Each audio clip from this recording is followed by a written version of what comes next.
start recording right now, so the few people who aren't here will see this. I'm just going to recap this, if that's okay. Okay, so we're recording right now, so if you're on screen or if you talk, we'll probably see you. Hope that's not a problem. So for those of you that are watching this class after the recording, I took a poll. It was unanimous. The brand project will not be due next week. It will be due in 2 weeks. And the date on that is 11/19. The brand project will be due on 11/19. Watch your emails for a homework assignment I will give you this week. I don't have it done right now, but I will have it done shortly. And also watch your emails for an update on next week's class. We may not need to have a next week class. So just file that away, and I'll have that figured out when I send you the information on the homework. So that's now on the recording, so anybody that gets this after the fact, let me just make my notes of what I need to do next week. Class check, and the homework. Okay, so since we're doing that, so then what I want to accomplish tonight are our last 3 chapters, of which we're going to spend a little bit more time on the first one and the last one, and the middle one, not quite so much time. But if you guys are okay with that, I will jump into the PowerPoint presentation. Please know that on Moodle, I have already posted the PowerPoint for this week. I have posted your grades already for the second half Facebook post. I've also, I think, caught up with almost everything other than a few email assignments that people have sent me. So I did a lot of grading this last week. And I also, what else did I post? Oh, I also posted the 3 different chapters tonight of the publisher's notes for chapters 13, 14, and 15. So I've already put all that stuff up there for you guys. My biggest concern at the end of the semester is I don't like the way at Woodbury how we have our last official class before Thanksgiving, then we have Thanksgiving, then they have the studio presentations for a week, and then our finals. So there's a big gap in there. So we're going to do the review on the Thursday night before the Thanksgiving week. And I'm not expecting to hear from anybody during that next week, but during the studio finals week, if you have any questions, I'm around all that week, and please know that you can contact me with that. The final exam will have a study guide. We will go over that on that Thursday night before class, but it's not going to be surprises, so it'll be pretty similar to the methodology that we used for the midterm on that. So without further ado, let's jump into the PowerPoint and discuss sort of our last 3 chapters of lecture and discussion. I actually have a bad word in there. I didn't want the brand architecture. I just wanted brand management on there. So let me do that. And sharing right now. Can somebody with a thumbs up tell me if you are seeing the slides now for chapters 13, 14, and 15? Thank you very much. I appreciate that. And I don't think this is going to go all night. I think we actually might go through this reasonably quickly. So what we're really going to talk about tonight, chapter 13 talks about introducing new products and brand extensions. New products and new branding. Wow, that's very apropos for our projects right now. Sorry, that's chapter 13. Chapters 14 and 15, chapter 14 talks about managing a brand over time. Another way of saying that is managing a brand when it's new and managing it when it's a mature brand. And then lastly, we're going to touch a little bit on geographical aspects. And that really pertains to some international branding issues that we should be aware of. And that's going to wrap up our textbook and basically the new material learning for the semester. That's going to wrap up tonight. Excuse me. So let's dive right into it. New products and brand extensions. So the chart that you're looking at right now is a chart that is called the Ansoff matrix. And this Ansoff guy was kind of a Russian-American business guy, um, marketing thinker during the 1960s, and he kind of came up with this quadrant that we use. I actually pulled this off of a British university's site because I liked the look of it and it was cleaner than the one that's in the textbook. But just know it's the exact same one that's in the textbook. I just did this because it's a little brighter on a PowerPoint screen. And what we're seeing here is when we create new products or new brands or brand extensions, we might market these products or brands differently depending on our situation. So let's just go through this kind of slowly. What we're looking at here is if we think of the markets meaning like if we're talking about a face cream or something, we're talking about a cosmetic market. Or if we're talking about a Ford Bronco, we're talking about the automobile market. That's what we mean over here. And new being a new market, new products, new markets, and existing being it's already there. And then when we look at products up here, we have existing products over on the left, and we have new products on the right. So for each combination, we're going to find that there's a logical different strategy. And let's go over those four just so that you can kind of get into your head generic strategies. It doesn't mean you have to do these. These are the ones that are more likely going to be the ones that you will find benefit from. So a market penetration strategy, and please know that in the textbook, existing products and markets is in this quadrant, but in many copies of the Ansoff matrix, this one is down here. So just know if you look at different ones, if you happen to look this up on Wikipedia or something while you're studying for the final, know that those could actually be in different places. I just want to alert you to that. I don't know why textbook authors always feel they have to change things from the original one, but they do. Another example that drives me crazy is a SWOT analysis. And when I was getting my MBA, the author of the textbook that we used in our capstone class called it a TOES analysis instead of SWOT, and it was the dumbest thing in the world.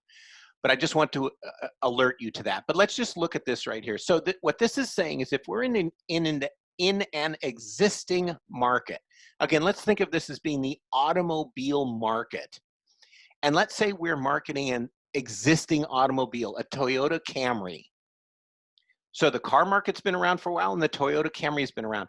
And what the matrix tells us is our most likely way of growing or adding to our profitability is to do a market penetration strategy. And basically we define that by saying we would grow our offerings by using, we would grow our profits by selling our existing offerings in our existing market. Now, there's another layer that we're not going to worry about right now. If we were doing financial projections, we would need to look at this. If we were doing an advanced branding or marketing class, we need to look at it. A second layer to this is we need to know what the market is doing. Is the market gaining? Is the market dwindling? But we're not going to worry about that for this class. We're just going to say that if you have an existing brand or product in an existing market, your goal is really to sell more of that same brand or product in that same market. But if we have an existing market, sorry, let me switch the slide. If we have an existing, if we have an existing product, but there's a new market area, then we want to develop the market. We want to try and create more of an audience. An example of this that strikes me is Arm & Hammer baking soda. And Arm & Hammer baking soda is one of those things that was originally designed to be used in baking. It was a cooking product. But one of the things that they learned is that it's also a very good cleaning product. So the product itself didn't change, but they began marketing it as a cleaning product. Baking soda and Like apple cider vinegar is a very aggressive cleaner and cleans a lot of stains. You'll actually see as a co-op brand, Arm & Hammer baking soda put into things like other soap products. But the market development strategy says, okay, this existing product in a new market, let's try and find more customers for our product in this other market. And so you would look for growth by finding new customers in this new market. Let's keep going on in our quadrant. If we have a new product or brand in an existing market, so before we had an existing product or brand in an existing market, and we had an existing product in a new market, but now we're saying a new product in an existing market, we would look to do a product development strategy. So what we're saying there is we're creating new products and services targeted at an existing market. So in this case, what we might do is we might say, there's lots of liquid detergents out there. But if we were to find a new chemical, and let's just say it's apple cider vinegar, and we found that if you added that to a laundry detergent, it worked really well, we could come out with new Tide with apple cider vinegar. We could create a new product as a way of trying to sell more instead of just selling our existing product. One of the ways that you see this frequently, and especially with consumer packaged goods, CPGs, like laundry detergent, dishwashing liquid, it is very common for those products within 1 or 2 years of the release, they change a small ingredient, and the Federal Trade Commission says you're allowed to say it's new and improved. And you're generally allowed to say that for about 1 year. So you'll see a lot of companies like Tide, they'll market a product for a year or two, and then they'll change the formula a little bit, and they'll say new Tide with OxyCleaners. And they get to say that for a year, and by making people think that it's very new, they're gonna sell more product. Very, very common strategy. Change a little something and try to sell more of it. Now, you can also change that and have an entirely new product or an entirely new brand. But then you're going to be looking at creating a product that is going to fit into this existing market. We have one more in the quadrant to look at, and that is if we have a new product in a new market. And basically what we're saying is, and this is where a lot of you might be with your products. Now, in looking at what I saw, nobody's got an existing product in an existing market. A few of you have new products in existing markets, and a few of you even have new products in new markets. So there's a couple of very clever brands that you guys are working on right now. But in this one, what we're saying is a company might create an entirely new brand or product in a new market. And one that comes to mind to me is back in the iPod days, when MP3 players were first sort of beginning. Apple came out with the iPod, and technically there were a couple other brands that had MP3 players first, but almost nobody knew about them. And pretty soon we had a couple other companies jumping in there. Now, they couldn't call themselves iPods, only Apple could do that. And that's where sort of the name and nomenclature of an MP3 player came about. But that would be, in essence, a new product in a new market. And so companies like Samsung and I'm even forgetting who some of the others were. One of the phone companies had one as well. They were making other products in other markets, and they said, oh, we can do that. We have that technology. Let's create a new product to try and catch a lot of those new customers. So when we're looking at creating a strategy for the launch of our products, this matrix helps us at least get into a direction. Again, you don't have to follow it exactly, but this provides kind of a pathway for us, a pathway that has proven over time, and a pathway that allows us to maybe launch our brand more quickly or more effectively than if we were to go against this. So this is the Ansoff matrix. And this is what our chapter 13 kind of starts off with. So let's continue with this discussion here. So when you're building a new brand, excuse me, the textbook identifies sort of 3 approaches to doing this. The first being, excuse me, there's still a little bit of Rockstar energy drink left, so I might have even a little bit more energy in just a few minutes. I know it's really bad for you, and I'm driving my wife crazy, but Rockstar energy drink keeps me going during night classes, but it doesn't keep me up at night. When I used to drink coffee before night class, it would keep me up at night. So that's my excuse, at least for my wife, because she thinks this stuff is like drinking gasoline. So the first of these approaches is you develop a new brand for a new product. Well, if this is the only product you make, it has to be a new brand and it has to be a new product. Now, if you're an existing manufacturer or service provider, you might create a new brand by choice. So new brand, new product. Now, another way of going it, the second approach is to apply a brand you already have or use to a new product.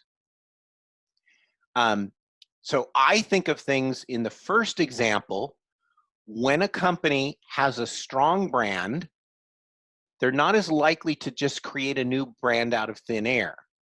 But when you're a new company, or maybe you already market a few products, but you don't have a strong brand, it's very likely you're going to create a new brand.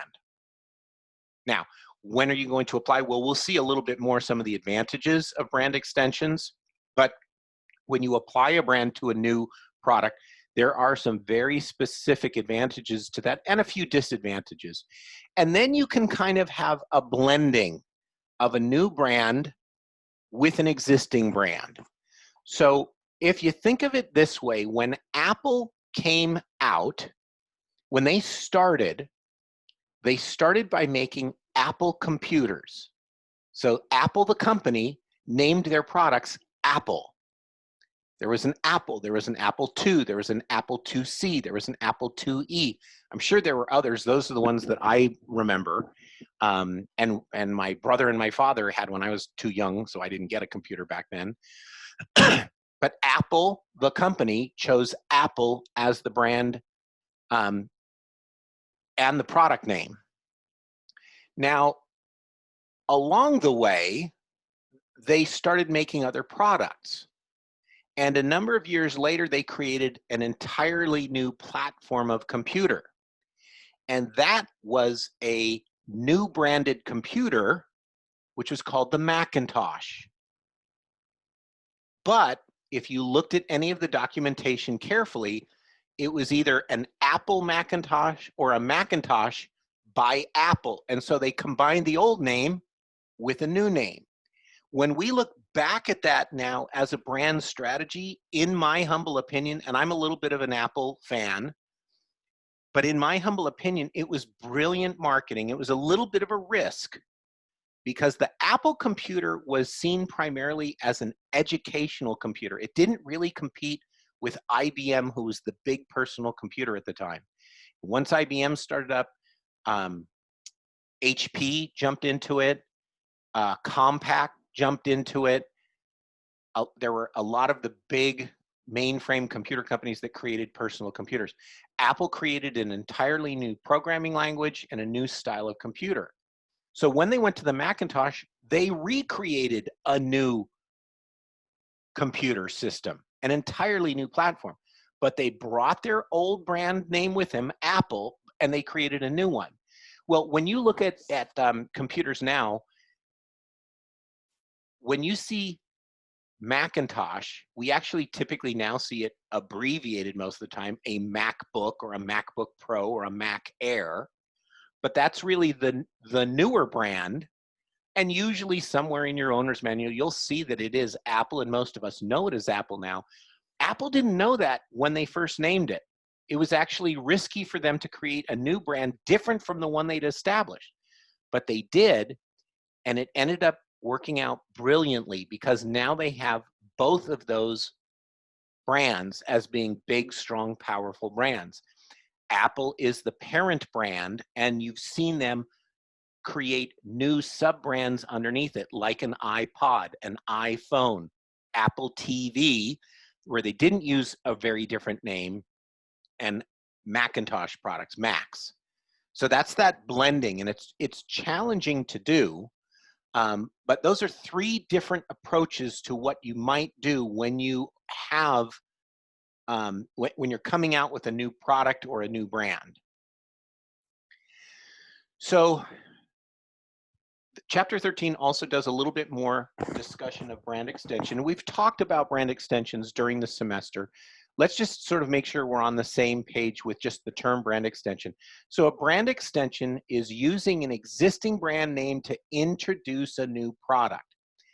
When Apple creates a new iPhone, like the new iPhone 12, they didn't call it an X phone. They still called it an iPhone, and they just added a bit of nomenclature at the end of it, a numbering system, much like Mercedes-Benz and BMW do with their cars. They have a number system, but the basic branding stays the same. And so that's a very simple way of doing brand extension. Another way of doing it is actually taking the brand name and sort of adding it to another product. So an example of that is very easy to see, I'll even use an example that I've already mentioned, the brand Tide. So I think of Tide, back when I was a kid, it was powder. You got a big box, it had a scoop in it, and you scooped it and you put it in your washing machine. And if you went to the laundromat, you bought little packets of powder that were pre-measured.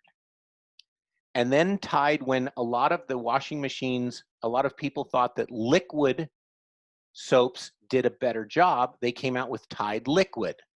So now when you go to the stores, you can see that there's powder, you can see that there's liquid, and now they even have Tide Pods, just like the dishwashing pods, where you can take the pod out and throw it into your clothes washer, and they just keep extending that brand. That's a brand extension. Now, just know that you don't hear this mentioned as often, but it is something that I think is good to know.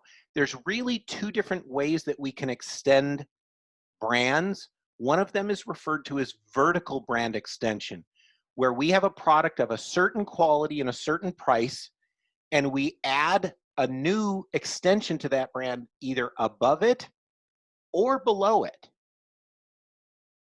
And a horizontal brand extension is when we simply create other extensions of the brand that are basically on a similar plane. So I tend to think of things like my bicycle client uses a name and number system. So the bicycle brand is called KHS Bicycles, and our road bikes with the drop handlebars are called Flights. So the line is a Flight, F-L-I-T-E. And when we introduced the very first one, our client called it a KHS Flight 500.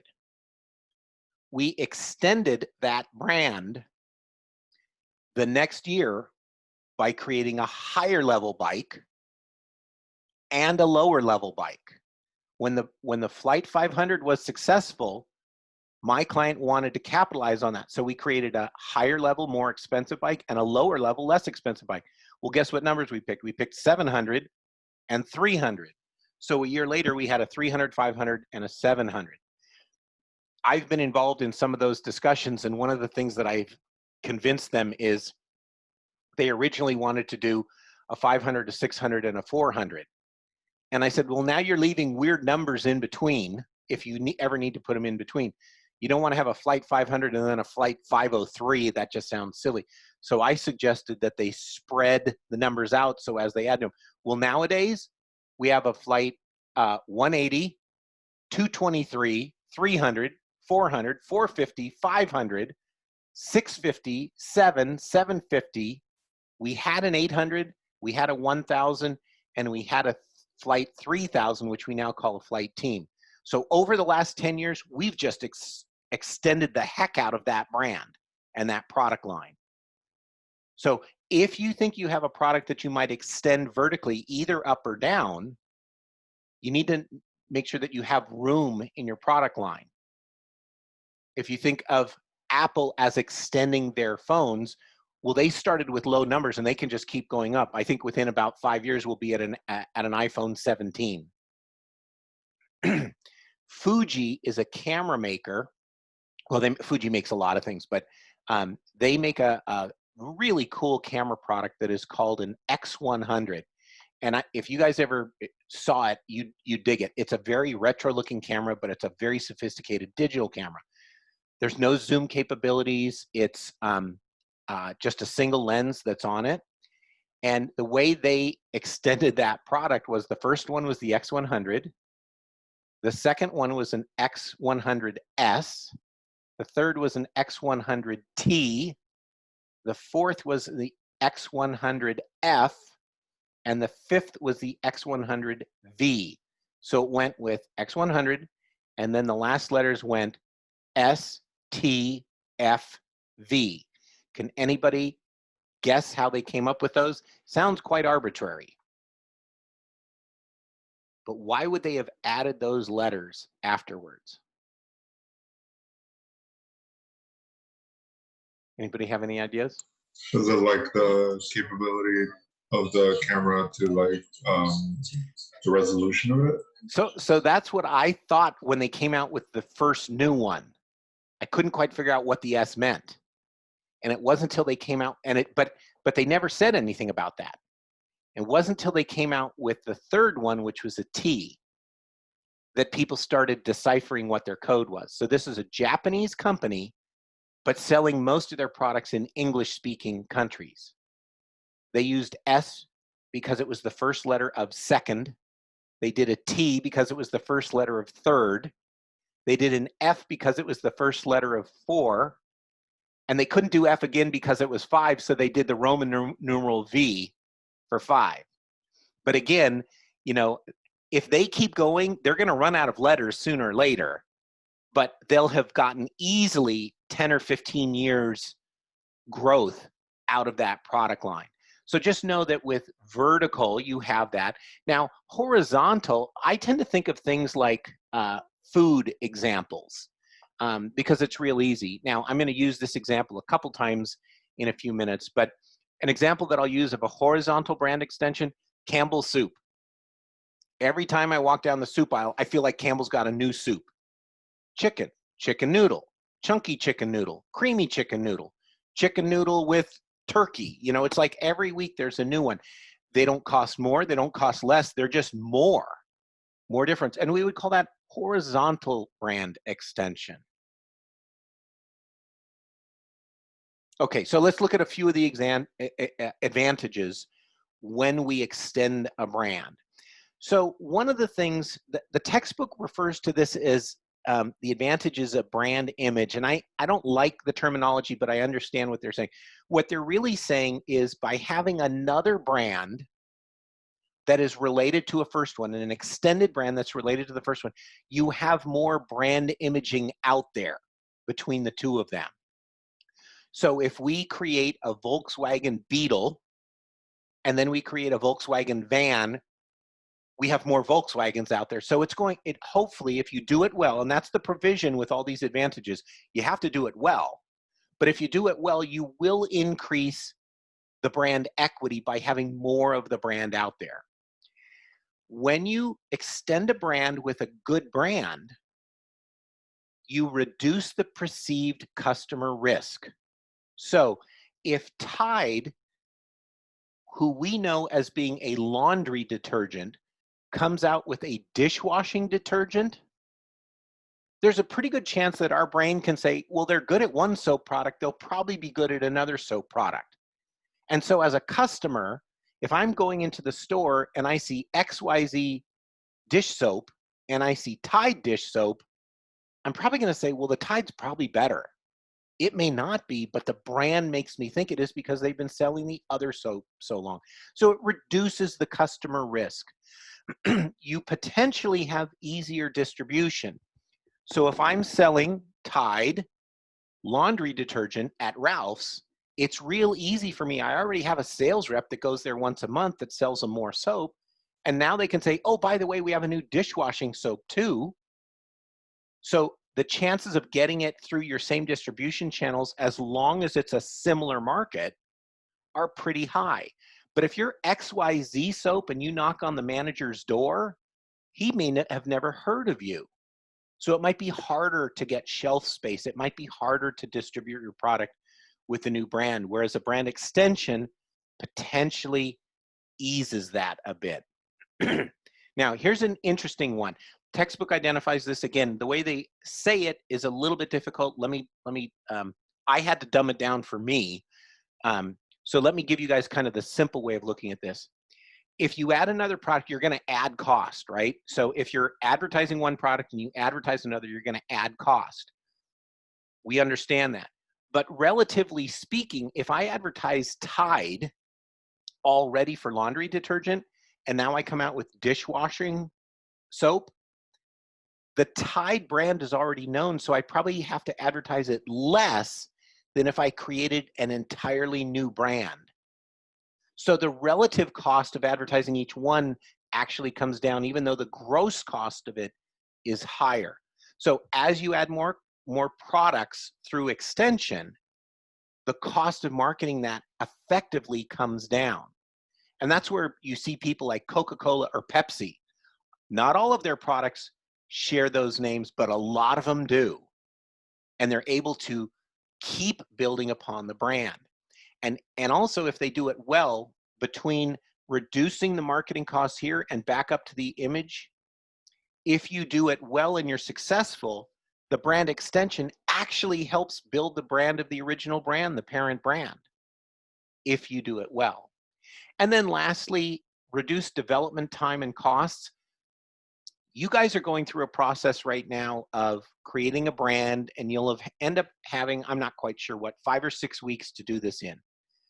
I have worked on brands that have taken years to develop, and I've worked on brands that people told me I had 1 week to name and create a logo for. Now, the idea is if you already have a brand, let's say it's Coca-Cola, and if you want to create Diet Coke, well, I'm not going to tell you that it's just as easy as slapping the word diet on there, but you're not going to mess with the Coca-Cola logo a lot. You're not going to change the font on it because that's what everybody recognizes. So you can actually develop new brand extensions probably quicker, or at least you can develop some of the packaging and the marketing and the brand elements quicker. And if you're doing it quicker, it's probably going to cost you less. You're literally not having to pay for all the time to create something new. So there are advantages to brand extensions. That's very true. We also have to acknowledge there are disadvantages to extensions. Let's go over a few of those. So while we said that brand image can actually be improved, it can also be degraded.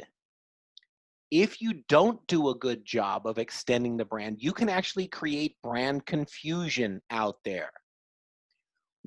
When you have a brand with one name and another product that has the name, if it's not done properly, the new brand won't do well. And if the new brand doesn't do well, it can hurt that old brand.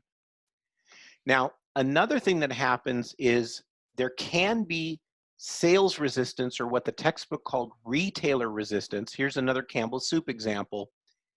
If I'm a manager of Ralph's and I have a soup aisle, the soup aisle at the Ralph's near me is about 1/2 of one side of one aisle. And they've got Campbell's Soup there, and they've got Progresso soup there, and a few all natural soups there, and a couple other brands of soup there, and that's it. Well, they've already got their space filled. When you walk down that aisle, it's not like empty right next to it. They can't always just add more products. So a lot of retailers are resistant to try new products for various reasons. One is they're unproven. Two, they have to make room for it. Think of a car dealer. Think of Toyota. Whenever Toyota comes out with a new model, that car dealer's got to put them somewhere. For those companies that have one product, it's easier. Think of it this way. Let me put it back in food terms. Isn't it fun when we talk about food brand extensions? If you think of a company like McDonald's, has anybody been in a McDonald's lately? So I go to McDonald's pretty frequently, not to eat, but I get their, big diet sodas. Every day during summer, I would go to McDonald's in the afternoon and I'd buy everybody in the office a cold drink. When you look at their menu now, it's huge. It's many panels. It's like 5 or 6 panels of menu items. They have a lot of different menu items, a lot of different products that they sell. What about In-N-Out Burger? Do they have chicken sandwiches at In-N-Out Burger? Nope. Do they sell tacos at In-N-Out Burger? Nope. Do they sell pasta at In-N-Out Burger? Nope.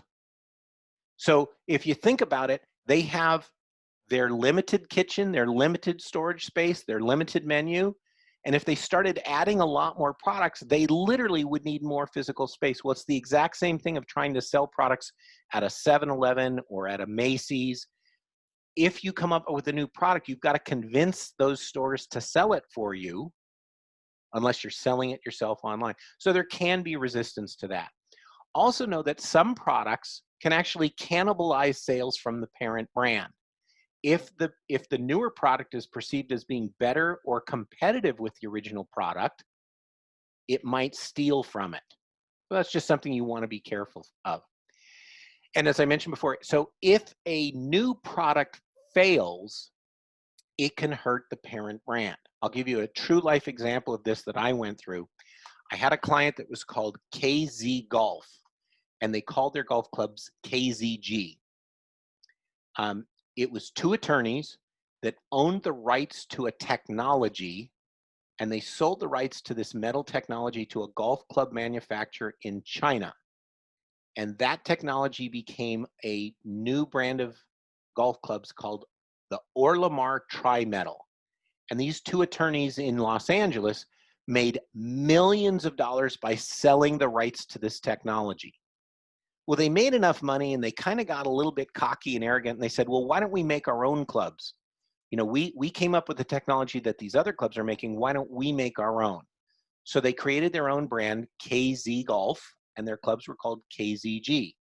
Well, the golf market is very, very competitive, and their products were pretty expensive. So they couldn't really sell them through Sport Chalet or Big Five. So they sold them through very high-end custom club manufacturers.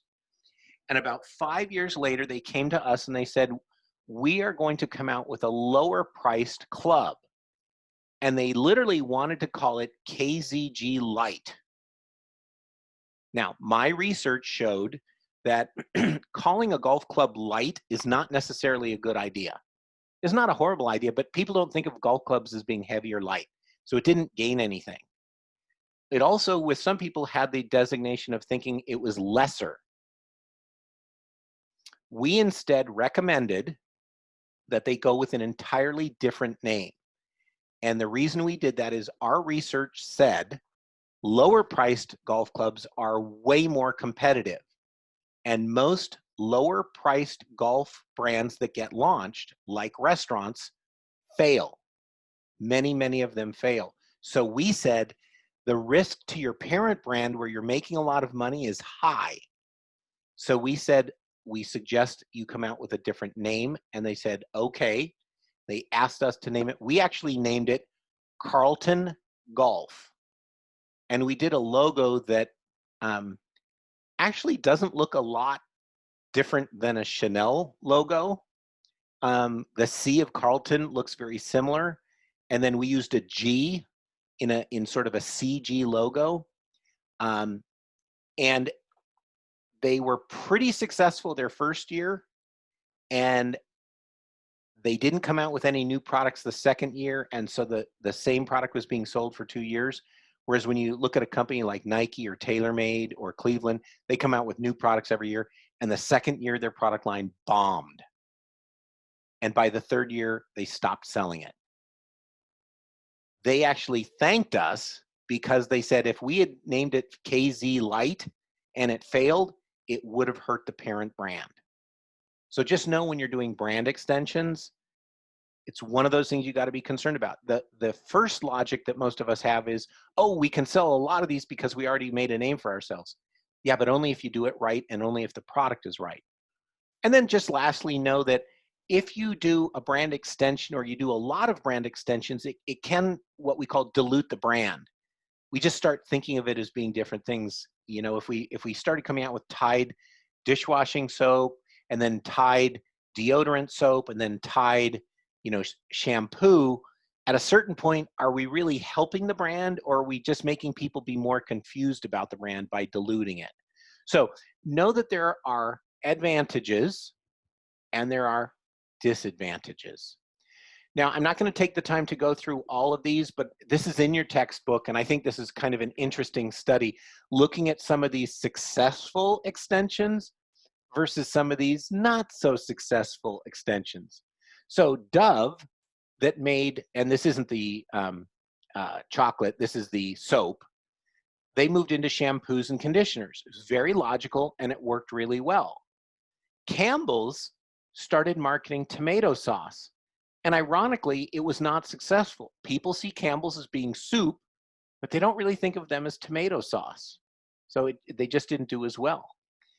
Vaseline, which originally was a petroleum-based lotion, or not even lotion, I guess you could call it lotion. And then they came out with intensive care skin lotion, which was more of like a white creamy lotion out of a bottle. Very, very successful.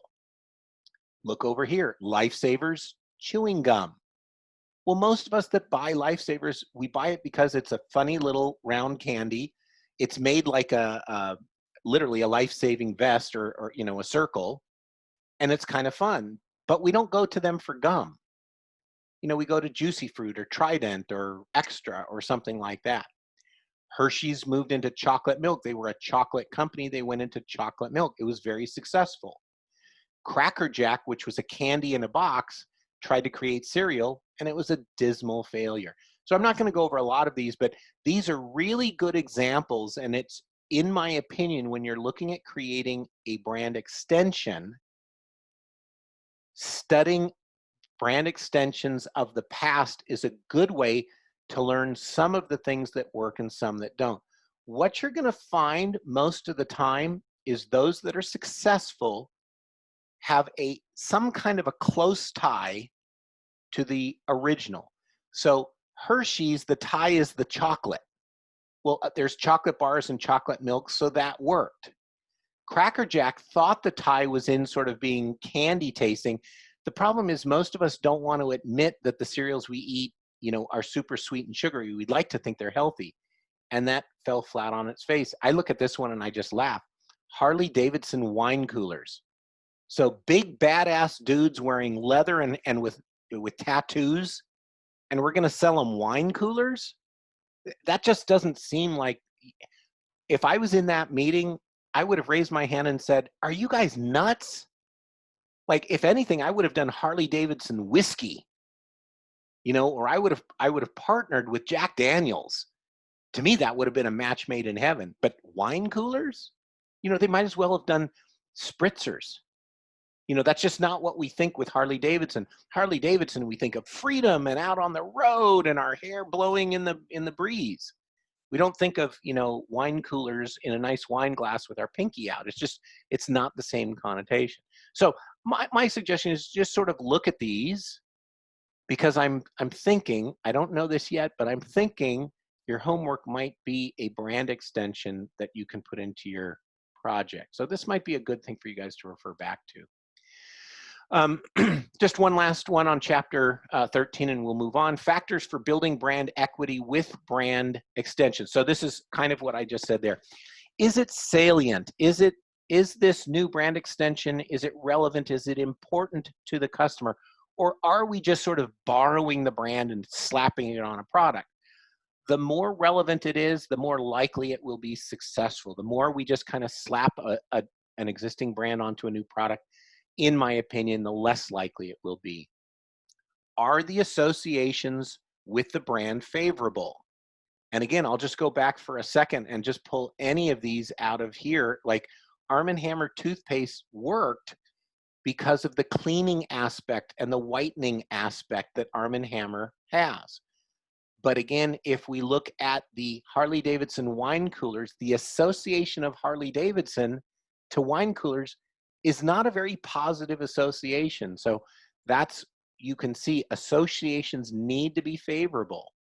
And then lastly, is this somewhat unique in the marketplace? Adding this brand to a new product, is it relatively unique or new or different? Because if it's not, there is a knee-jerk reaction that some consumers have, and they look at it and they go, oh, they just threw their name on that. And that it might not be something that somebody wants, or they might think that that brand is just out to try and get more money from them. So is there relevance to it? Are the associations favorable? Is it somewhat unique in the marketplace? Those are three things that that the textbook says, and I agree with, that you should look at when you are looking at brand extensions and launching new brands. Any questions on chapter 13 before we go into 14? So as we go into chapter 14, managing brands over time, we're not going to spend a ton of time here, but let's just spend a little bit. Maintaining consistency of a brand is something that we've learned is beneficial to long-term value in a brand. So if you think of the Coca-Cola brand, the Coca-Cola logo as we know it has been around for like 100 years. Now, has it changed at all? Yeah, a bit. And they've adopted some new colors. It traditionally was red, a red circle with white type on it.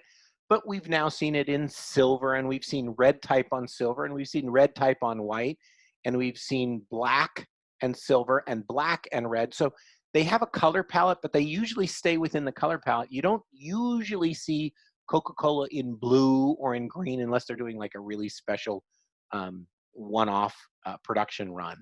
They maintain consistency. Now, what are some of the ways that we can be consistent? One is in the marketing efforts of it. And a mistake that some people make is they invest a lot of money in a brand and they build it up, and then they think when they're successful as a brand, they can just stop spending. Well, what we've learned is over time, when you stop spending, that brand's going to begin to degrade. So a benefit of a strong brand is you don't have to spend as much as others, but you still have to spend. You still have to invest in that brand. You still have to market it. And so the marketing support should remain somewhat consistent. And then also the brand associations. If people associate Coca-Cola with a good time, having fun, being outside, you know, being at the beach, being at the park, going out with your friends, those are good brand associations. If we start saying Coca-Cola, the health soda, we're changing the associations. Now, I'm not saying that you couldn't do it, but I'm saying it would be risky because we're not staying consistent with the brand associations. Now, this is not in your textbook, so usually when I say something, I put my name or my initials, and I put it in red so you know this is Brian talking and not the authors of the textbook. What I would say to you is you have to change brands somewhat. They have to change over time. Sometimes your product needs to change. Sometimes the brand needs to evolve. But my suggestion is try to do it slowly. Try and make changes to your brand methodically. Don't just radically change it all in one swoop. So I always say use caution when you're looking at changing a brand. You will tire of your brand as the person that is managing the brand probably more quickly than your consumers will. Consumers who like brands tend to like them over long periods of time. unless they end up having a bad experience. But people who like Coca-Cola as kids are much more likely to like it as adults. Most kids that drink Coca-Cola and like Coca-Cola and prefer it over Pepsi don't switch to Pepsi halfway through their life. Kids like me that grew up wearing Levi's jeans and Levi's cords to middle school and high school, guess what? We wear a lot of Levi's when we get older. I'm less likely to change my brands. Why? Well, Levi's is still, you know, a button fly, rivets, durable denim. When I was in college, I had a girlfriend who bought me a pair of Guess jeans. Now, I will tell you, they were the best fitting jeans. I was younger and I was in much better shape and I looked better in jeans then. And those Guess jeans fit me better than any jeans I had ever worn. And I wore them and I washed them and I wore them and I washed them. And on the third time I washed them, they had holes in them. And I thought, oh my gosh, my girlfriend spent $50 on jeans, which I got to tell you, when I was in college, I think I was paying $16.95 for Levi's. And Guess jeans and Calvin Klein jeans were like $50. And I just wore right through them because they were so thin. Well, that was one of the reasons why they fit well. And I had a bad brand association with that. And guess what? I've been a Levi's guy ever since. So I'm just going to suggest use caution. When you guys are out and working, maybe you're going to be entrepreneurs, maybe you're going to be launching your own brands, resist the urge to change brands quickly or radically. I'm not going to say never do it, but I'm going to say study it. Make sure you're doing it for the right reasons. Make sure you've tested it. Ask some of your customers what they think about the changes before you actually do it. Now, how do you respond to the challenges that face a brand over time? Well, by continuing that spending, by not changing your spending radically, to continue to invest in a brand over time, you're going to do what the textbook refers to as fortifying the brand. You keep shoring it up. You don't leave it and abandon it. You keep investing in it to make sure it stays strong and you keep selling it. Textbook also identifies crises can come up, multiple crises, if you will. Think of Tylenol. What happened to Tylenol? Somebody took Tylenol off of shelves. This is before we had a seal on top of it. And they laced some Tylenol pills with some chemicals. And a few people got sick, and I think a few people even died. It wasn't hundreds or thousands, but it was enough that it made the news. And for a year or two, Tylenol really suffered. It really hurt the brand. A case study that I read indicated they were even considering shutting down the brand. What Tylenol ended up doing was they spearheaded what we now know as safety packaging. That even if you took the top off, it was sealed up. So if the seal was broken, you knew something was wrong. They also began to change the formulation on Tylenol. We had more capsules. So a capsule doesn't allow liquid inside it the way old aspirin that are just kind of sitting there and they're really dry. And if you put like a little bit of cyanide or whatever it was that people put in there, it soaked in and you wouldn't even see it. That didn't happen with capsules. And then Tylenol even went further and they developed the caplets, which is a pill, but it's like a capsule and it's more resistant to any kind of tampering. And 2 to 3 years later, Tylenol as a brand actually far surpassed almost every other pain reliever in the market. So they went from being a respected brand to a brand in crisis to an even stronger brand afterwards. So how you respond matters. When you think of food, you think of all the crazy, disgusting things that we hear people have found in a can of Coke or, you know, in French fries or something in McDonald's. How the brand responds to it might have a big impact on how you go forward in the future. Again, changes are inevitable. Brands will have to change, but the changes you make, you will be judged by as a brand. And then also know that sometimes a brand just gets tired. and sometimes a brand needs to be revitalized. So that's sometimes when a brand is going to get things like a logo change. Now, the case study that I like the best, I was at a design conference, and one of the people that was speaking at the design conference had worked on the Hughes aircraft and electronics rebranding. And they took the old Hughes aircraft logo, which was basically the word Hughes in black, and they made it gray, and they slightly changed the font, and that was it. And they got paid $500,000 to do it, which was crazy, but it worked. And the reason it worked was they determined people in the aerospace industries were super, super conservative. So even a little change was seen as a big change. Burger King, about 10 or 15 years ago, they changed their logo. You know what they basically did to it? They made it 3D in Photoshop, and they tilted it. The old Burger King logo was level, and they tilted it. And that was enough to sort of revitalize it.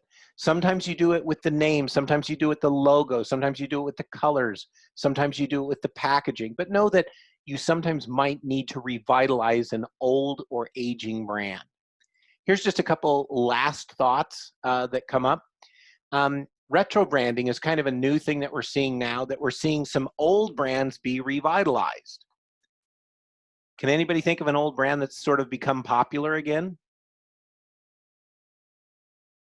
The one Champion. Champion, who's Champion? They're like a sports clothing brand that Okay, used to Champion. sell for like $5, and now they sell for like everybody wants it. Yeah, so Champion was one of those that was sort of always another brand, right? It wasn't usually the top of the big brand. I think that's one that I used to see at like Big Five. Yeah, one that comes to mind to me is Old Spice. Old Spice was an old brand when I was a kid, 40 or 50 years ago. And when I first saw Old Spice show up in a Super Bowl commercial, I laughed, not because it was a funny commercial, though I did laugh for that reason, but I laughed because I couldn't believe that they brought this brand back to life. But you know what? It worked. They actually revitalized that, and they kind of played up that it is a retro brand. They just sort of made it new. And how did they do that? They made it really campy, really goofy. So there is a trend right now that some people are trying to resurrect old brands. I haven't seen this one be really successful, but when I was a kid growing up out by the beaches, during the summer, we'd wear T-shirts and shorts all the time. And in the fall, going to school when it was still hot, we'd wear T-shirts and shorts. And by the time I was in high school, we used to wear OP was the big brand. It originally was called Ocean Pacific, then it just became OP. But before that, we used to wear a brand that was called Hang 10. And Hang 10 was a surf term when you hang your 10 toes out over the front of a board. So Hang 10, their logo was 2 little feet. And so if you had 2 little feet on your shirt, you were really cool. It was long before polo shirts, long before OP. It was a really cool little brand. So we'd wear Hang 10. Well, by the time I got to college, I was living at college one summer. I was taking summer school classes that summer. This was down in San Diego, and I was working at a restaurant, and I was living at a fraternity house. And a guy walked into the fraternity house one day, and I happened to be there. I didn't have class then. I wasn't working. And the guy walked in, and he said, "We're doing a photo shoot. Any of you that wants to come to it, we need about 15 or 20 guys and girls to be in this photo shoot. We know there's not a lot of students around school right now, but if you want to do it, we're going to pay you $35, which to me in college was huge. We're going to pay you $35 for a couple hours work, and we'll buy you lunch." I was like, I'm in.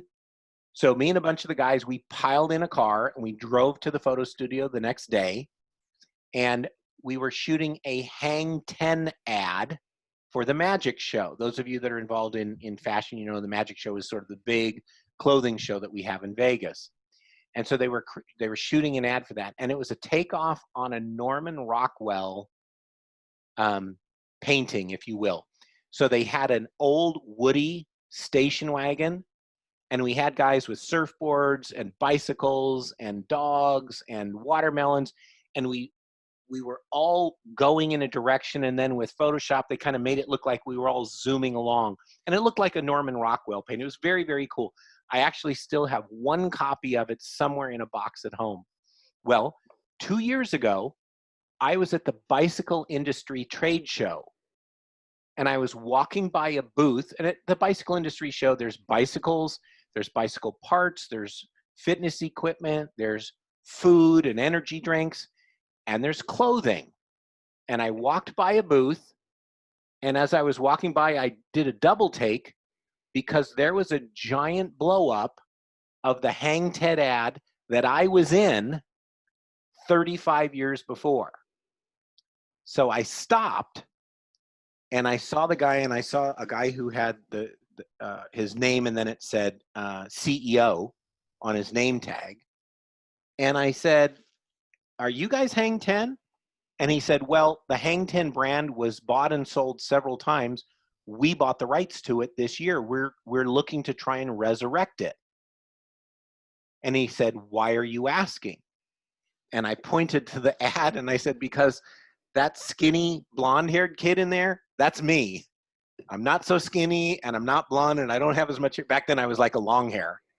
And I said, "That's me." And he just laughed. And they had like one of the guys from the trade show magazine come and take a picture, of me next to the thing. It literally was a retro brand that was being brought back to life. Unfortunately, they didn't get a lot of funding, and they weren't able to really bring it back to life. But that is a trend that's happening right now.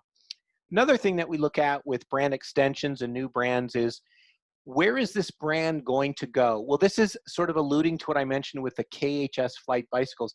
If you think of what BMW does, a lot of us, if we buy a BMW when we're younger, maybe we're lucky, maybe our parents get it for us, or we save up with our first job and we buy a BMW, we're probably going to buy a 3 Series. But BMW makes it so easy for us. We get a promotion, we make a little bit more money, we buy a 5 Series or a 7 Series or an 8 Series. They literally allow us to migrate through a product line. Mercedes-Benz does the exact same thing. Now, you don't have to do that, but if you know you're going to create a brand that's likely going to have more products, you might want to think about the migration strategy, that when they're done with your product, they don't go to another product, but they can grow with you. And we call that a migration strategy. So I mentioned appropriate changes. I mentioned that before, so I won't take time with that. And then lastly, there are times where you should probably retire a brand. The textbook also refers to this as obsoleting a brand. Sometimes the brand just becomes less and less relevant. I'll give you an example of that right now. When I was in school, there was no such thing as a personal computer. There was no such thing as a word processor. So when I went off to college, I went with a typewriter. And the best typewriters that the average person could buy were Smith Corona. That brand is effectively gone now. It's just gone. How many of you own a typewriter? I'm guessing probably not any one of you. That brand is obsolete. One that I've mentioned a few times in class, Time Warner Cable.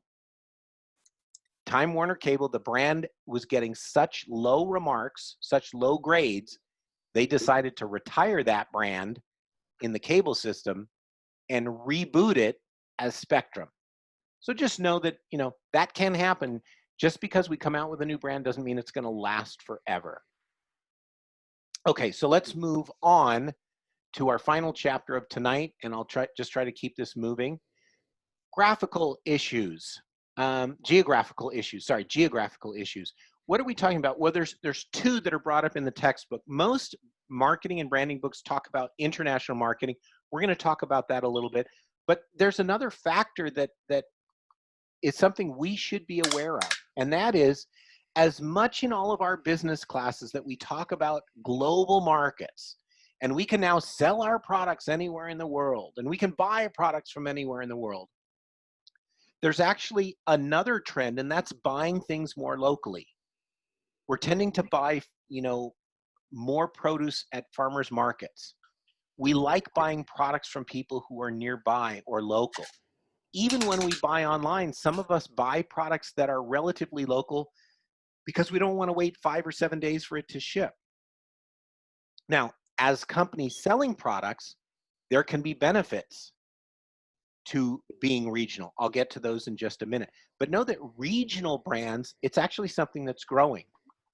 Now, also, we can sometimes create a brand that is very specific to a demographic or very specific to a certain culture.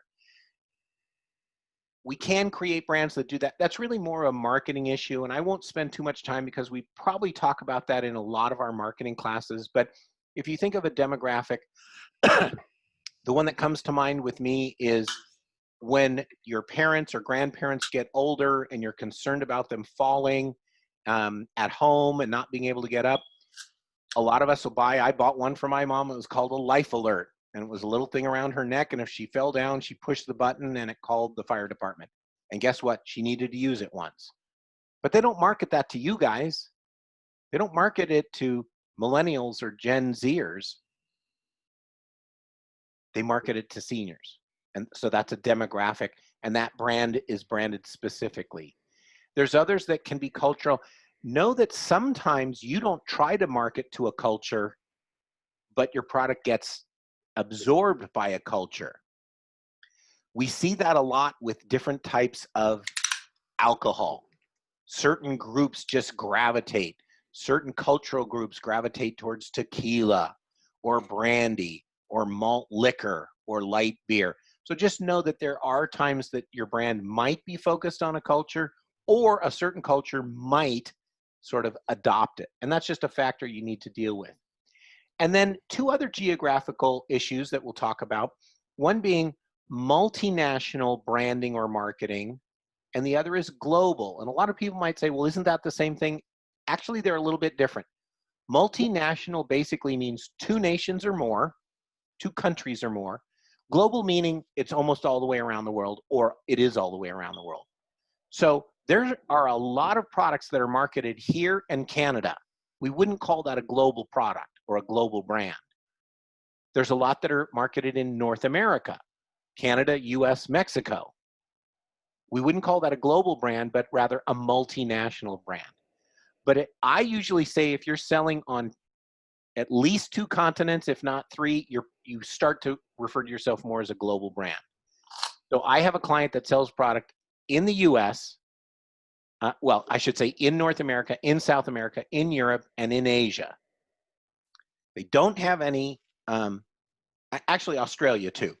They don't have anybody in Antarctica or the Arctic. They don't have anybody in Africa, but they're in the other continents, and we refer to them as a global brand. So let's just take a look at a couple of these. With the regional brands, one of the reasons this has become easier for us is the ability to geo-target. If we do Google advertising, I can now do Google advertising in Los Angeles. Now, when Google started and I advertised with them, our ad was seen everywhere in the country. But now you can geo-target. So if you're a small local brand, you can target closely. Another aspect to regional brands is, and this is not in your textbook, this is a term that I like to use, and that is instead of trying to grow your business out, and sometimes you spread yourself too thin, you do what we call concentrate and dominate.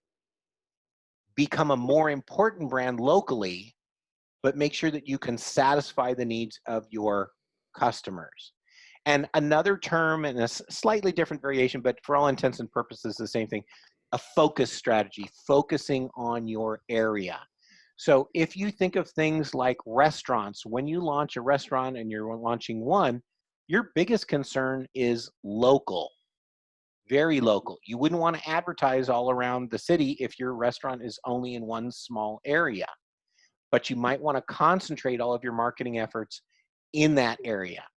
If you were to come out with, say, a new vegan food delivery service, you'd probably want to concentrate your marketing, your branding, just in that area of that you serve, right? It makes sense. That would be a focus strategy or a concentrate and dominate. All right, let's move into the international, which is kind of, which is kind of the fun stuff.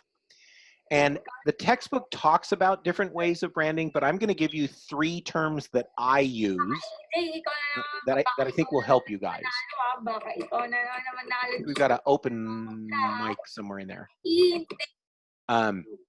Thank you. So one of the strategies that you might have as a brand, and let's say you do start marketing more internationally. Tell you what, I'm gonna slip back just for one thing because I realized I didn't touch on it. Another reason you might stick to being a regional brand, I'll use the bicycle companies as an example. So my client is pretty well funded. They own a factory in Taiwan. They're part of a large conglomerate in Taiwan. So the US company, which is headquartered here, but has financial ties to Taiwan, if they want to build a new bike, they can build it and they have the money for it and they can ship it anywhere in the world. But if you're a small company in Los Angeles and people start ordering your product in Europe or Asia, shipping costs are more. Now, you might get the client to pay for that, but if they have to return it and you have to pay for it, that can be expensive. Or if you have to inventory a lot of products as a small brand, it might get very expensive. So sometimes we want to keep things small because we don't have to invest as much money in it. Now, let's say we have enough money and we are beginning to sell our products in different countries. One of the ways that you can do that from a brand strategy is you simply export your brand. You keep your brand elements and your brand associations the same from one country to the next. Now, with Coca-Cola, you might see the words spelled in different languages, but the Coca-Cola brand is pretty unmistakable anywhere in the world. The Coca-Cola brand does not do a lot of changes to the brand, maybe language, but not much more. And so we might say that they export the brand. I'm not a smoker, but one of the things that I notice is Marlboro is one of those brands that when I've seen it in China, I've seen it in Japan, I've seen it in Italy, I've seen it in Scotland, and it looks the same as the 7-Eleven that I see people buying them around the corner from my office. They export the brand of Marlboro. Starbucks is one. I think I may have mentioned this last semester in class. Maybe I mentioned it earlier in this class. I'll just say it again real quick. I love the story of when they opened the first Starbucks in Japan. So Schultz had been growing Starbucks here and they were starting to go international, and they worked with some people in Tokyo to open up their first Starbucks in Tokyo. They were actually very concerned. They weren't sure that a primarily coffee-based shop, yes, they have teas, but they're basically a coffee shop, would it work in Tokyo, which is much more of a tea drinking culture. Doesn't mean they don't drink coffee, but they drink a lot of tea there compared to here. So he went there for the grand opening, and they were opening at, I think it was 8 o'clock in the morning, one morning. And they were very concerned. They didn't even know if people would show up. Well, when he got there a little bit before 8, there was a long line outside of Starbucks. He was very happy.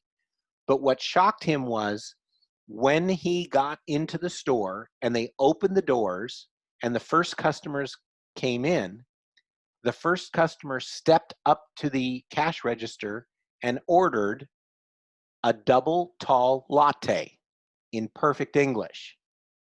And what they realized at that very moment was the Starbucks brand had already been to Japan because of Japanese that had been to the US, gone to Starbucks, and told people about it.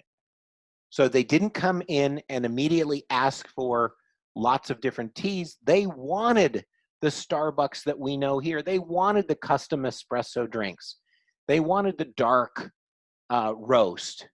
They wanted a tall or a grande or a venti. And so Starbucks is one of those that exports their brand. By that, I mean they keep their brand pretty much the same.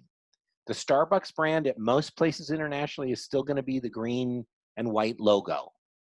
So that's what we might refer to as one international strategy. It's exporting your brand. Now here's another strategy, and it's the opposite. It's rebranding geographically. Now, I'm going to give you a couple examples of the rebranding versus the exporting. In the case of Trader Joe's, now this is domestically, I realize it's not international, but I just wanted to give you the example.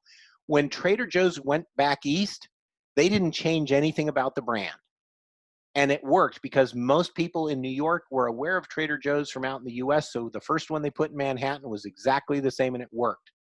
But you look at like Carl's Jr. and Hardee's, it's the same parent company. They have almost the same menu, but they have two different brands. One is on the East Coast, one is on the West Coast.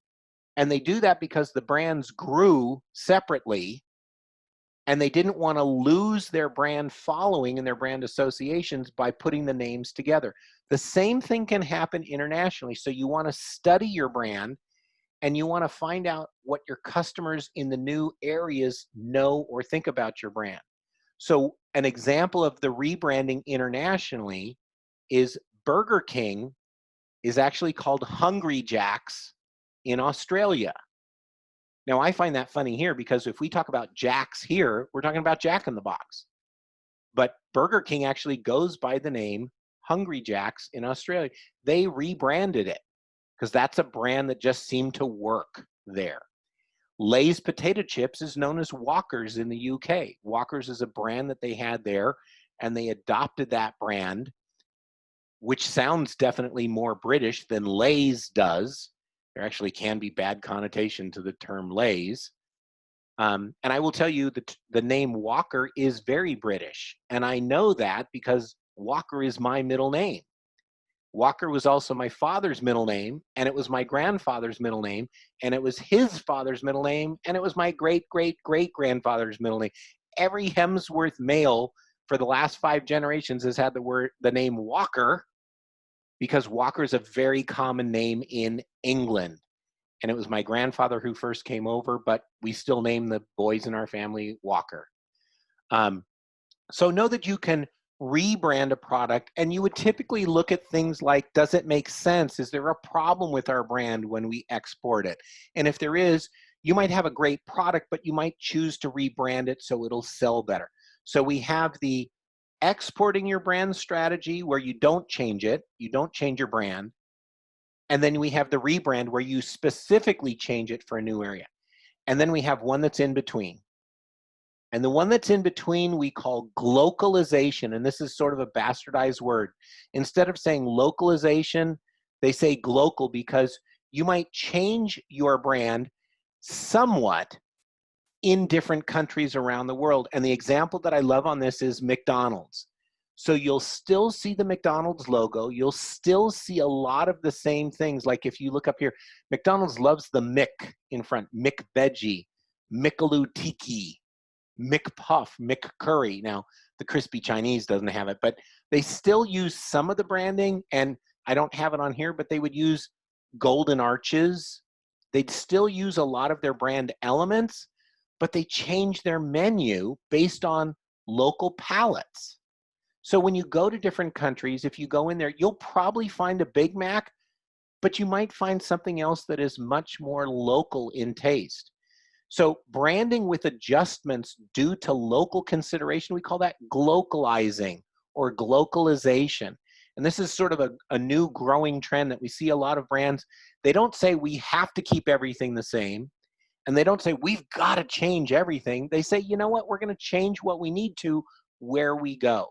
And so this is a trend in international branding right now. Another thing that we see is like in the case of McDonald's, they changed the menus. Another one that people need to be concerned with is other cultural issues that might take place. And one of the places where we see it a lot with companies from the US is as they export products to China, China's got a lot of cultural issues with things like color. Here, when we see color on a package or on a product, we just think of the color. You know, if I like red, then I probably like products that have red, you know, Chick-fil-A, In-N-Out Burger. And if it's, you know, green, it might be E-Trade. And if it's orange, it might be Home Depot. I might like the color, I might not. But I don't think about the color much more than that. In China, culturally, colors have a lot of meaning. I've worked on products that were made for the US, and at some point they needed to export them to China, and we were asked to change colors because of cultural reasons. A few of those colors, so for example, red is often seen as a good color in China. A lot of people specifically put red. Well, the Chinese flag has red in it, but red is also good luck and has a lot of connotation of good luck. Yellow can have good connotations if it's used in certain ways, and sometimes it's bad connotations. I was told, I don't know that this is true, but I was told that certain publications that use the color yellow a lot tend to be porn. So there's sort of an equation that a lot of yellow might sort of mean that you are less reputable. The use of white, unlike here in the US, when we think of death, we think of black. We wear black to funerals. One of the things that people will do in China when they are helping somebody who maybe somebody has passed away, they will give them money in a white envelope. So white actually has a connotation of that. Black can be seen, depending on how it's used, as being particularly good or particularly bad. So you just need to have a cultural sensibility to it. And in the case of it, let's say you were selling products here in North America and in Europe, maybe you're selling them in the Middle East, but when you get over to Asia, one or two countries don't like your colors. Well, are you going to completely rebrand for them? Are you going to just shove your colors down their throats? Or maybe for those countries, if they order enough, you'll say, you know what, I'll change the packaging to be a little bit more, I will glocalize so that these products can be more acceptable in a different culture or a different country. So 3 different ways of looking at branding internationally. We could do a whole semester on international branding and marketing.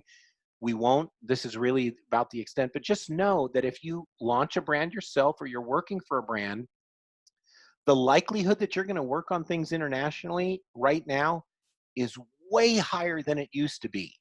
So these are just sort of good things to file away as you guys are out there working, exporting your brand, rebranding because of geographics, or glocalization. Those are 3. I'm just going to hit on a couple more points here and then we'll be done. Advantages of global marketing. Well, there's a huge upside to customers. I mean, if you go to China, you might have 1.5 billion new customers. There's a lot of people that might want your products. So that's what a lot of us see. There are potential economies of scale. What do we mean by that? Well, you guys might have learned this in supply chain classes or economics classes. The more we make, the lower the cost it usually is to make. The more we distribute, the more we open up lines of distribution, the more product we can usually put through there. If we're marketing more, we can allocate our marketing dollars and amortize them over a bigger line of products. So there are potentially economies of scale as we get bigger. Also know that there is, the textbook referred to it as power and scope, that when a strong brand is exported, it can often bring a power of that brand to a new country. Starbucks is an example of that. McDonald's is an example of that. And the other thing is that when you market internationally, you can often leverage that brand. I've seen this in that I've worked with brands that began exporting their product to other countries. And in the case of an exercise company, we began to market a product. Actually, we didn't send a lot of the product there. But as soon as we got into that country, we began being solicited by people for sponsorships. And they wanted us to sponsor local teams. They wanted us to be sponsors at stadiums. And they just thought of us as being a bigger US brand. And they thought we would be a great brand for them. So they offered us these great deals to become sponsors. So sometimes your brand just gives you power or leverage in a new country. But of course, if we're going to look at the advantages, we got to look at the disadvantages. What are the disadvantages of global marketing? Well, different people in different places need different things. I mean, it's just as simple as that. We might wear clothing a certain way in the US, and people might wear the exact same clothing a different way in a different country. People might need different specifications, different uh, accessories. Larry Landre, who we had speak to our class, and I often have come to classes, when he was traveling through Eastern Europe and Western Asia, and he made a run through the stands, Uzbekistan, Kazakhstan, and I forgot which country it was, but one of those countries, he said that 90% of the cars in that country were painted white. And it was just like a cultural thing. People there wanted white cars. Somewhere along the way, white cars became synonymous with being quality or higher end. So when outside countries were trying to send them their hot selling cars, you know, their red cars and their blue cars from France and from Italy, they didn't sell there. And it's because people in different places want different things. Now, also know that people will respond differently as consumers. And by this, I mean something a little bit different, not just what their needs are, but they might respond to it differently. An example of that, in the US, and I'm being a little bit facetious here, but bigger is always better, right? So, you know, we can get a Happy Meal, or we can get a, you know, McDonald's meal for $5 or $6 and we get a small drink and a small fries and a burger. Or we can upsize it. We can get a medium drink and a medium fries and the burger. Or we can supersize it and get a supersized drink and a supersized fries and the burger. Well, one of the things that they found is around the world, the supersizing doesn't always work. A lot of places almost laugh at the meal sizes and the portion sizes we have here in the US. People from other countries will sometimes laugh at our Costco buying habits.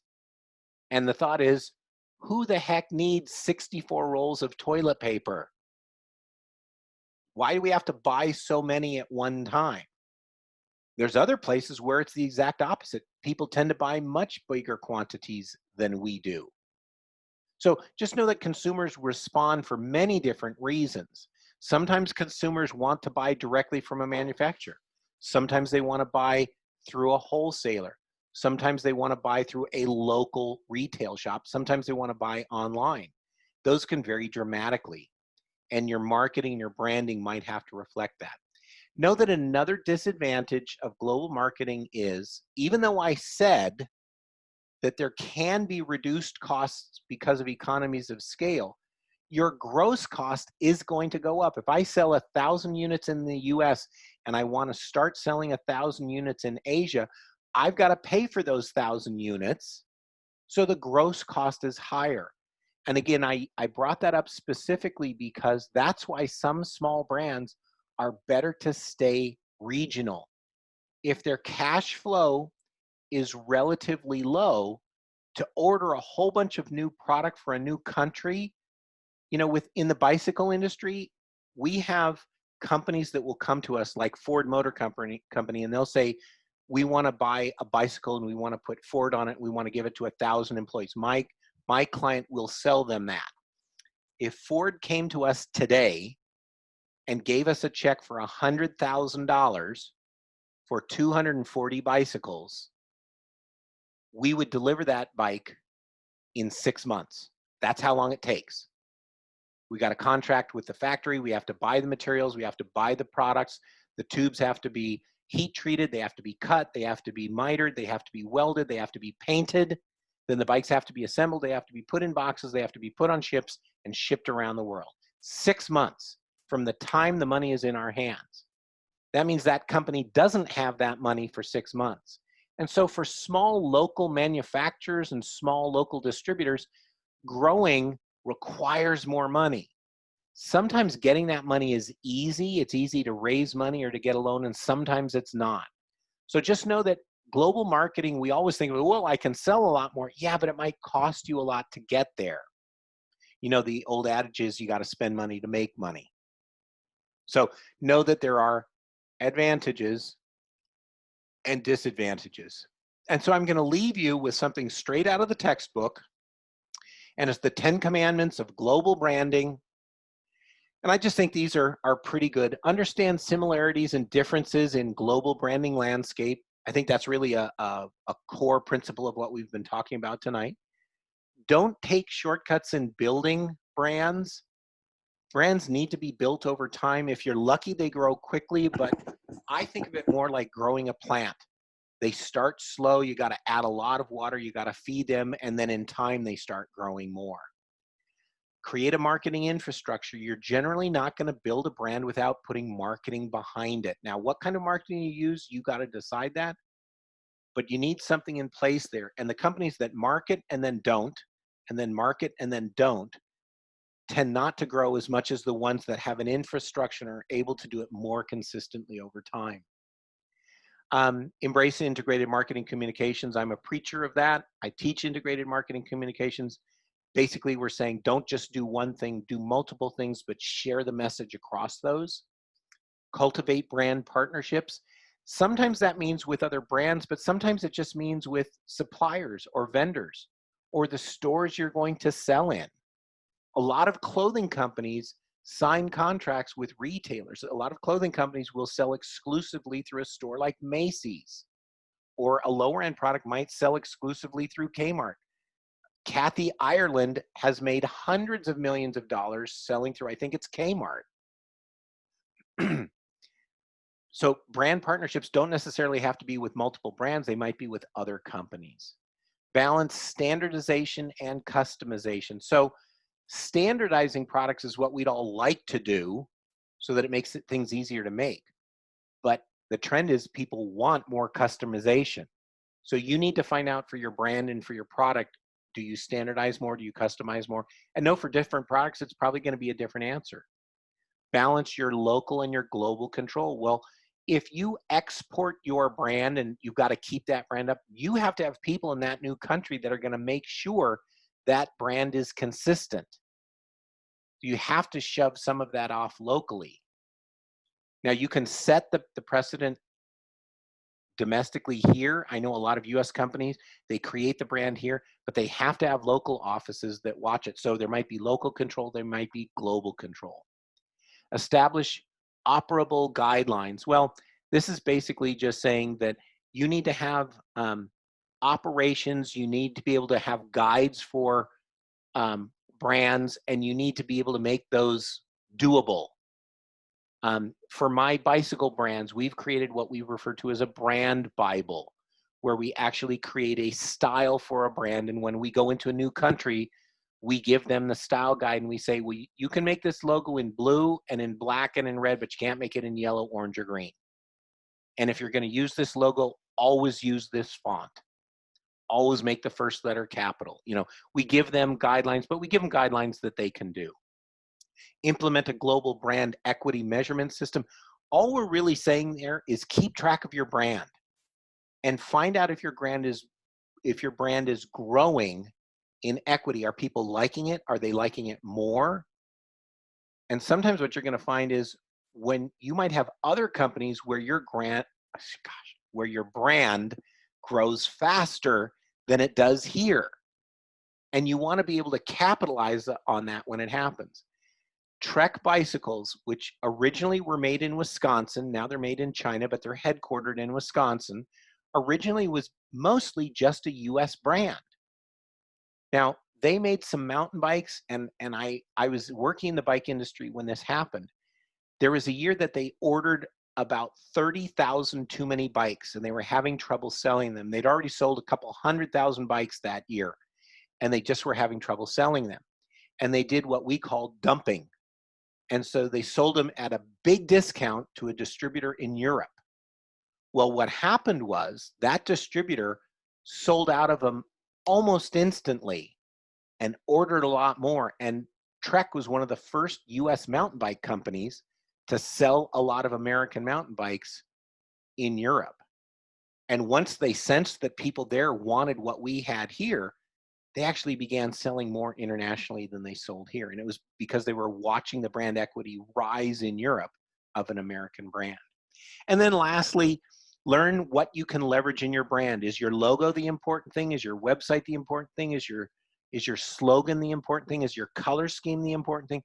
try to learn the elements that people latch on to, that they like, that they recognize, and that they value. So a company like Nike, honestly, things like the color is not that important, but the Nike name, logo, and the swoosh, that's what they've learned is important. Put a swoosh on almost any sports product and it's gonna sell.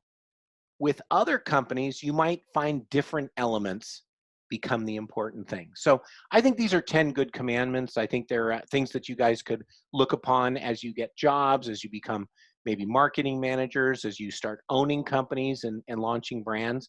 These are things to kind of come back to and think about as you grow potentially internationally.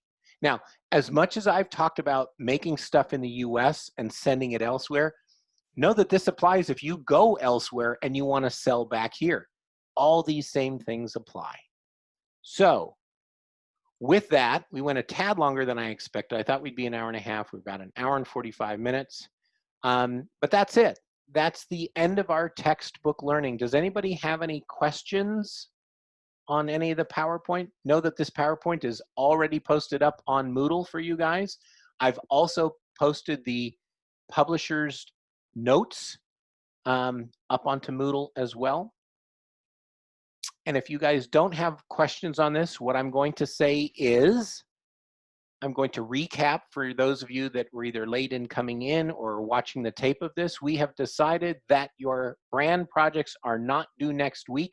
They are due on November 19th. Please watch your emails this coming week because there's a good chance we will not have class next Thursday. But I will be in town. I will be available for anybody that needs help on your projects. And I will be giving you a homework assignment, and it will be related to your projects. So that's what we're going to do over the next 2 weeks. And if anybody has anything, I'm here. But if not, we're done for tonight. We can all now turn the TV back on and watch those votes slowly trickle in our presidential election. So that's it for tonight, you guys. I will see you later. Thank you. You're welcome. Thank you, Professor. Certainly. Oh, just out of curiosity, how many homeworks do you have left in the course of the semester? Sorry, hang on for just a second. I'm just trying to stop the sharing on this and then stop the recording.